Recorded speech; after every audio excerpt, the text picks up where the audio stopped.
Hello යාළුවනේ ඔයගොල්ලෝ අදත් එකතු වෙන්නේ මොබයිල් සෙටින්ස් YouTube channel එකත් එක්ක.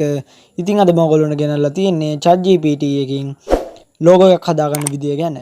ඉතින් වීඩියෝ එකට යන්න කලින් ඔයගොල්ලන්ට මතක් කරනවා මගේ YouTube channel එකට අලුතෙන් set වෙන කෙනෙක් ඉන්නවා නම් channel එක subscribe කරලා set වෙන්න කියලා. එහෙනම් අපි වීඩියෝ එකට යමු.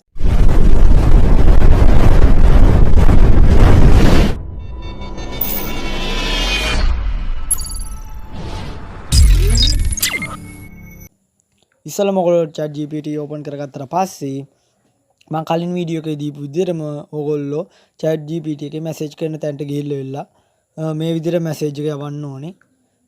දැන් මම යවන්නේ මට හදා ගන්න ඕන logo එකේ විස්තර.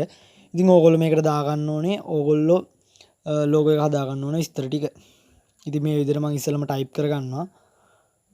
type කරගෙන ඉවර වුණාට පස්සේ මම මැසේජ් එක ඉතින් මේ විදිහට යවනවා. අනිවාර්යෙන් ඕගොල්ලන්ට පේනවා මම මෙතන කමා දානවා. ඒ විදිහට ඕගොල්ලොත් කමාව දාලා තමයි මැසේජ් එක යවන්න ඕනේ. ඔය ඉතින් මැසේජ් ගියාට පස්සේ ටික වෙලාවක් ප්‍රොසෙසින් වෙලා තමයි ඕගොල්ලන්ට logo එක ඕගොල්ලන්ට හදිලා හම්බෙන්නේ. ChatGPT එක ටිකක් වෙලාවක් ගන්නවා logo එක ඕගොල්ලන්ට create කරලා දෙන්න. ඉතින් මේ විදිහට මැසේජ් එක යවනවා.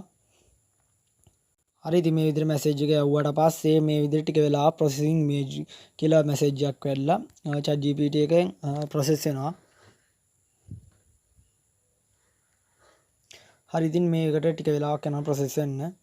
හරි ඉතින් process වෙලා ඉවර වුණාට පස්සේ මේ වගේ තමයි ඔයගොල්ලන්ට බලා ගන්න පුළුවන් වෙන්නේ. මේ තියෙන්නේ මගේ YouTube account එකට ChatGPT එකෙන් හදලා දුන්න logo එක. ඉතින් මේ විදිහට තමයි ඔයගොල්ලන්ගේ විස්තර ඔයගොල්ලන්ට පේනවා. මේ උඩින් GPT එකෙන් ලස්සන AI logo එකක් හදලා දෙනවා.